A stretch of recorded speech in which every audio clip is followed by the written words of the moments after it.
तो फाइनली आप सभी बच्चों के लिए मैं गुड न्यूज़ लेके आ गई हूँ और वो गुड न्यूज़ ये है कि बाबा साहब भीमराव अंबेडकर यूनिवर्सिटी जो कि लखनऊ में है, उसने अपना यूजी का पोर्टल ओपन कर दिया है। यस, फाइनली आप सभी को जिस चीज़ का इंतज़ार था वो पल आ चुका है। अब आपको क्या करना है, अपना फॉर्म अप्लाई करना शुरू कर देना है। बट मैंने आपको हमेशा बोला है, अगर आप हमारे चैनल पे नए हो तो सबसे पहले सब्सक्राइब कर लो, तो आपको ये चीज पता चल जाएगी कि मैं हमेशा क्या बोलती हूँ। हमेशा मैंने बोला है कि आप लोगों को तुरंत फॉर्म नहीं अप्लाई करना होता है, आपको फॉर्म अप्लाई करना है जब मिड में आए। मतलब अभी इन्होंने पोर्टल ओपन किया है, सो पोर्टल ओपनिंग डेट इनकी 14 है। ओके, सो मैं आपको बोलूंगी कि 20 से 25 तक का आप यहाँ पर अपने फॉर्म को अप्लाई करिए। 20 जुलाई से 25 जुलाई के बीच में ही आप अपने फॉर्म को अप्लाई करिएगा।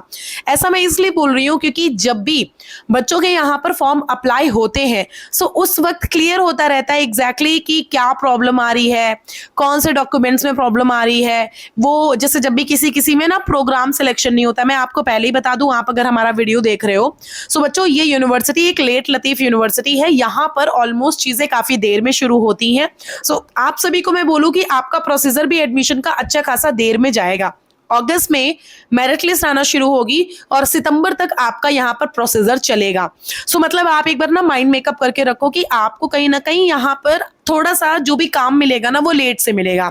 सो इन्होंने जो पोर्टल ओपन किया है तो तुरंत ही फॉर्म इसलिए मैं अप्लाई करने के लिए नहीं बोलती हूँ क्योंकि यहाँ पर समटाइम्स ग्लिच बहुत होता है। समटाइम ये होगा एपीआई रिक्वेस्ट इज फेल्ड, ऐसा भी होगा। समटाइम्स ऐसा भी होता है कि यहाँ पर जब भी जैसे आप फॉर्म फिल कर रहे होते तो उसमें ना प्रोग्राम सिलेक्शन का ऑप्शन नहीं आ रहा होता है।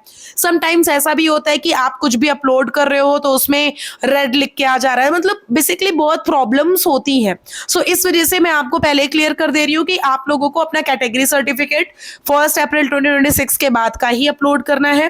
कोशिश करना सारे डॉक्यूमेंट्स ऑथेंटिक होने चाहिए। सारे पीडीएफ आप मतलब जितने भी ये मतलब एक उसके जीबी या एमबी या केबी के मांग रहे हैं तो उतना ही आप देना। सो मतलब ये है कि आप लोगों को या तो एक स्टेप बाय स्टेप वीडियो चाहिए सो फॉर्म फिलिंग का, तो आप उसके लिए कमेंट बॉक्स में कमेंट कर दो कि यस मैम हमको एक स्टेप बाय स्टेप वीडियो चाहिए फॉर्म फिलिंग का।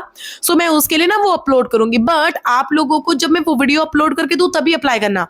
आप या तो कोशिश करो कि 20 जुलाई से 25 जुलाई के बीच में ही इनका फॉर्म अप्लाई करिएगा। This is very very very important point, क्योंकि बच्चों ये समटाइम्स ओपन करके मतलब छोड़ भी देते हैं। क्योंकि देखो बीबीएयू की अगर हम बात करें सो बीबीएयू में 14 जुलाई को ही 14 अप्रैल को ही इनका प्रोसीजर आया था। ठीक है, सो अप्रैल नहीं, अरे जून को, ठीक है 14 जून को ही इनका ना प्रोसीजर शुरू हुआ था। सो आप लोगों को इसीलिए मैं आपको बता रही हूँ कि इनका ना 14 को ना शुरू होकर फिर 22 से शुरू हुआ था। समझ रहे हो, 22 ऑफ जून से मतलब आपका लिंक एक्टिव हुई थी। पोर्टल इनका ओपनिंग डेट आ गई थी, मतलब इन्होंने नोटिस निकाल दी थी पीजी वाले बच्चों के लिए। बट वो जो लिंक एक्टिव हुई थी ना वो 22 को हुई थी। बस इसीलिए मैं बोल रही हूँ कि आपको ना थोड़ा सा इंतजार करना है। आप थोड़ा टाइम वेट कर लो, उसके बाद आपको इनका फॉर्म अप्लाई करना है, सबसे पहली बात। दूसरी बात, लेट लतीफ यूनिवर्सिटी है तो थोड़ा सा ध्यान दे दीजिएगा कि जब भी कोई काम होगा ना तो थोड़ा सा लेट में काम होता है, ये भी ख्याल रखना।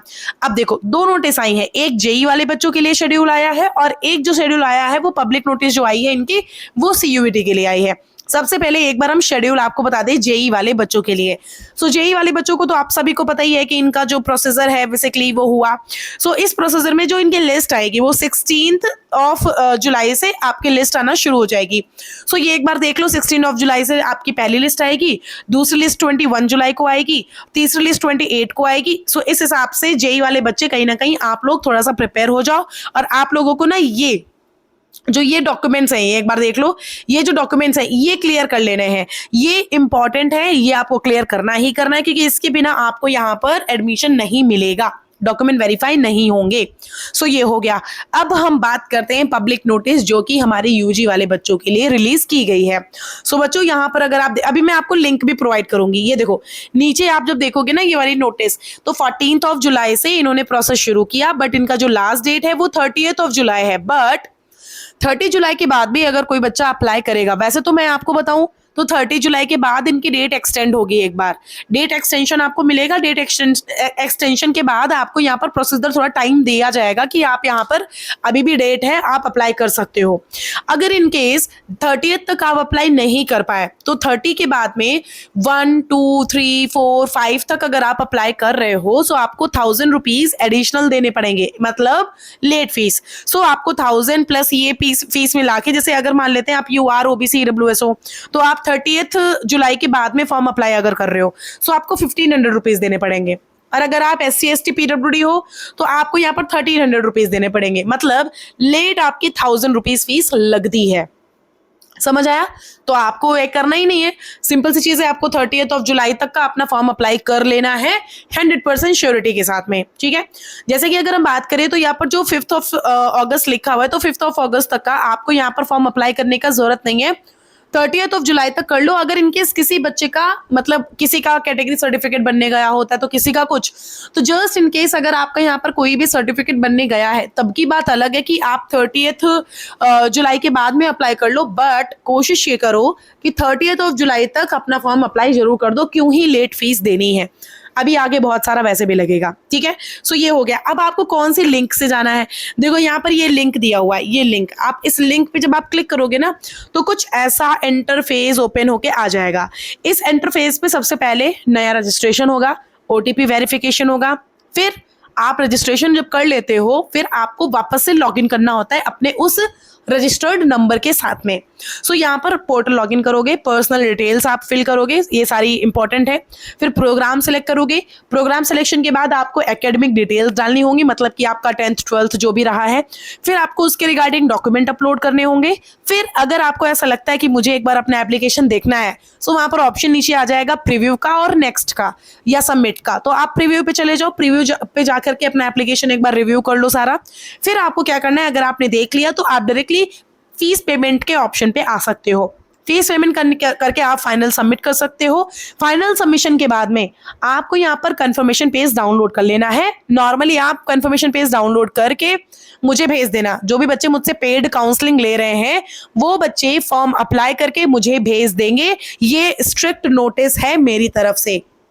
क्योंकि देखो कुछ बच्चे, मैं आपको एक बात बता दूं, अगर किसी बच्चे को मुझसे पेड काउंसलिंग लेनी है, मैं यहाँ की एक एक्स स्टूडेंट रह चुकी हूँ, सो मुझे इसके बारे में काफी इन्फॉर्मेशन है। बेसिकली मैं इस पे बहुत सारे वीडियोस बनाती हूँ, बाबा साहब भीमराव अम्बेडकर यूनिवर्सिटी का एक छोटी से छोटी भी इन्फॉर्मेशन नहीं छोड़ती हूँ, मैं अपने वीडियो पे, अपने चैनल पे जरूर बना के दे देती हूँ। सो चैनल सब्सक्राइब करके रखो, जिससे कि कोई भी अपडेट में रखूँ तो नोटिस आपसे मिस नहीं हो पाए। ठीक है, मैं थ्रू आउट द एडमिशन आपकी हेल्प करूंगी, अगर मेरे विल में होगा तो जरूर से एडमिशन भी मैं 100% करवा दूंगी। ठीक है, सो इसके लिए आपको करना क्या है, आपको मेरी पेड काउंसलिंग लेने के लिए अंकिताज विजन्स की मेरी इंस्टाग्राम की आईडी है, ये रही अंकिताज विजन्स के नाम से मेरे इंस्टाग्राम की आईडी है। आप यहां पर मैसेज करोगे सो मेरे गाइडलाइंस आपको शेयर की जाएंगी। अगर आप एक्सेप्ट करोगे तो मेरा कॉन्टैक्ट नंबर भी मिल जाएगा। जस्ट इन केस अगर आप अंकिताज विजन, मतलब आप इंस्टाग्राम नहीं यूज करते हो, तो मेरी मेल आईडी पर भी मैसेज कर सकते हो। जो मेरी मेल आईडी है वो है अंकिता अवस्थी, क्योंकि बहुत सारे बच्चे कमेंट बॉक्स में पूछते हैं तो इसलिए मुझे यहाँ पर लिख देना ज्यादा सही लग रहा है। अंकिता अवस्थी 2016@gmail.com। अगर ये नहीं समझ आ रहा है ना तो आप मेरे कमेंट बॉक्स को एक बार ओपन करो, तो वहां पर ऊपर ही मैसेज पिन हुआ है जिसमें मेरी इंस्टाग्राम की आईडी और मेल आईडी दोनों लिखी हुई हैं। सो वहां से आप मैसेज कर सकते हो। सो मेरे अगर विल में होता है तो मैं एडमिशन के लिए बात कर लेती हूँ कहीं ना कहीं, अगर सोर्स भी लगता है तो मैं सोर्स भी लगा देती हूँ। जस्ट इन केस आपके नंबर थोड़े बहुत भी ऊपर नीचे हो रहे होंगे, तो अगर नहीं लग पाएगा, बहुत कम चांसेस है, तो मैं आपको ये भी बता देती हूँ, मैं आपसे कॉल पर बात करती हूँ। जब आप पेड काउंसलिंग लेते हो मैं आपसे कॉल पर बात करती हूँ, व्हाट्सएप पे बात करती हूँ। अगर नहीं हो पाएगा ना, मैं क्लियरली बोल देती हूँ कि बेटा नहीं हो पाएगा। समझ रहे हो? सो ये पूरा सिनेरियो रहता है थोड़ा सा। सो प्रिंट कर लेना है अपने फॉर्म को, फिर वेरिफिकेशन, नॉर्मली आपको यूनिवर्सिटी जब आना होता है तब फिर मेरिट लिस्ट आपकी आती है, फिर उसके बाद एडमिशन फीस देनी होती है। अगर हो जाता है, एडमिशन कंफर्म हो जाता है, फिर आपको एनरोलमेंट के लिए, डॉक्यूमेंट वेरिफिकेशन के लिए आपको आना पड़ता है, ठीक है। जो ग्रीन है दैट इज वेरी मैंडेटरी। अब देखो यहाँ पर लिखा हुआ है 16 नवंबर, अभी भी लिखा है। अगर आपने मेरा सुबह वाला वीडियो देखा होगा तो आपको चीजें क्लियर हो गई होंगी। बट आपको क्या करना है, यहाँ पर 3 डॉट्स पे जाओगे, हेल्थ सेंटर पे जाओगे, फिर 3 डॉट पे जाओगे तो यहाँ पर देखो रजिस्टर का ऑप्शन आ रहा है, ये देखो। फिर रजिस्टर पे जाओगे, अब आपको यहाँ पर अपना सारा प्रोसीजर करना है। वो 16 नवंबर आप अपने दिमाग से हटा दो, वो बार मतलब अभी एक्टिव नहीं किया है, इसीलिए मैं बोल रही हूँ कि अभी तुरंत आप अपने एप्लीकेशन फॉर्म को ना फिल करके 20 से 25 जुलाई के बीच में फॉर्म फिल करेंगे तो आपको भी फायदा रहेगा। सो आपका ना फॉर्म रिजेक्शन भी बचेगा। जैसे समटाइम्स क्या होता है ना, जैसे 14 से लेकर के अभी देखो मैं बोल रही हूँ लेकिन बच्चे नहीं मानेंगे, इसलिए नहीं मानेंगे क्योंकि उनको ना एक एक्साइटमेंट है, अरे फॉर्म आ गया, भर देते हैं, कहीं प्रॉब्लम ना हो जाए, कहीं कुछ ना हो जाए। सो मेरा ये कहना है कि अगर आपने CUBT में कोई भी कैटेगरी डाला हो, अगर आप अपनी कैटेगरी चेंज करना चाहते हो, सो आप इसमें अपनी कैटेगरी चेंज कर सकते हो। जैसे मान लेते हो उसमें जनरल डाला, अब आप EWS डालना चाहते हो, सो आप इजिली EWS अप्लाई कर सकते हो। जब भी आप अप्लाई करने का फॉर्म यहाँ पर अप्लाई कर रहे होते हो ना, तो अपना आराम से EWS अप्लाई कर सकते हो। सो आप सभी बच्चों को मैं यही बोलना चाहूंगी कि फॉर्म फिल करने में कोई गड़बड़ी मत करना, क्योंकि फॉर्म अगर गड़बड़ फिल हो जाता है ना तो आपका यहाँ पर प्रोसीजर आगे नहीं बढ़ पाता है। कोशिश करो कैटेगरी सर्टिफिकेट डाल दो। OBC वाले बच्चों को तो जनरल में ही काउंट करते तो उनका कोई इशू नहीं है, बट अगर EWS सर्टिफिकेट या SC ST का है तो वो आप कोशिश करो अपलोड करो। समझ आया?